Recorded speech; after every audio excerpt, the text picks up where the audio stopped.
Mega DSC నిర్వహించాలని ఓయూలో విద్యార్థుల నిరసన చేశారు. ఓయూ లైబ్రరీ నుండి ఆర్ట్స్ కళాశాల వరకు ర్యాలీ చేశారు. ఆర్ట్స్ కళాశాల వద్ద మోకాళ్లపై కూర్చుని విద్యార్థులు నిరసన వ్యక్తం చేశారు. 13,000 ఉద్యోగులతో మెగా డిఎస్సి నోటిఫికేషన్ విడుదల చేయాలని విద్యార్థులు డిమాండ్ చేశారు. ప్రభుత్వం స్పందించకుంటే పెద్ద ఎత్తున ఆందోళనకు శ్రీకారం చుడతామని హెచ్చరించారు. మినీ డిఎస్సి వద్దు, మెగా డిఎస్సి ముద్దు అని నినాదాలు చేశారు.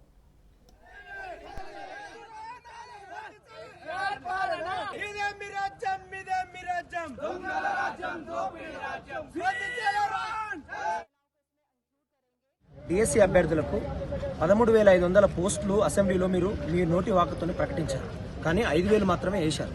మేము ఇక్కడ అడుగుతా ఉన్నాం, 6 లక్షల మంది జీవితాలతో మీరు చెలగటమాడుతున్నారు. కడుపు పేదరికం నుంచి అప్పులుగా తీసుకొచ్చుకొని ఎన్నో అహర్నిశలు కొన్ని వేలాది గంటలు చదువుకొని 2015-14 నుంచి లైబ్రరీలలో గ్రంథాలయాలలో అనేక రకాల కష్ట నష్టాలు పడుతూ అప్పులు తీసుకొచ్చుకొని అవి బాకీలు అవుతున్నా కూడా మీరు 13,500 వస్తే కొన్ని వేలాది మంది జీవితాలలో నూతన వెలుగు నింపినట్టు అవుతుంది. ఎందుకు సార్ 5,000 అని మీరు ప్రకటించారు? 13,500 అని మీరే అసెంబ్లీలో చెప్పారు కదా సార్. మీకు 2 చేతులు ఎత్తి ముక్తున్న వాళ్ళకు రిప్రజెంటేటివ్ ఏఐఎస్ఎఫ్గా నిర్వహిస్తున్న ఈ పోరాటంలో భాగంగా మేము ప్రత్యేకంగా మాట్లాడుతూ ఉన్నాం.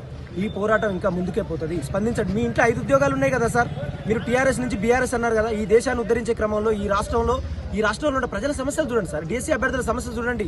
వాళ్ళ దుఃఖాన్ని, వాళ్ళ ఆవేదనని, వాళ్ళ పేదరికాన్ని అర్థం చేసుకొని వాళ్ళు కడుపు పేదరికంతో ఉండేటువంటి వాళ్ళ యొక్క తీవ్రమైన ఆవేదన మీరు ఒక్కసారి ఆలోచించుకొని డిఎస్సి పోస్టులను 5,000 నుంచి 13,500 పెంచండి.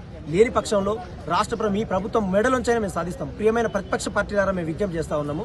మీరు పెద్ద పెద్ద బహిరంగ సభలు పెట్టి మీరు ఎజెండాలు ప్రకటించుకుంటారు కదా. ఆ ఎజెండాలో డిఎస్సి అభ్యర్థులు ఏం మోసం చేశారు? కాంగ్రెస్ కావచ్చు, ఇతర రాజకీయ పార్టీలు ఎవరైనా కావచ్చు. మేము ఇక్కడ రాజకీయ పార్టీలు కూడా విజ్ఞప్తి చేస్తా ఉన్నాము. అందిత కాలు లేకపోతే జుట్టు అనేటువంటి పక్షపాత ధోరణి ఏర్పాటు చేసుకొని ఇటువంటి దురుద్దేశపూర్వకమైన వైఖరి తీసుకోకండి. 6 లక్షల మంది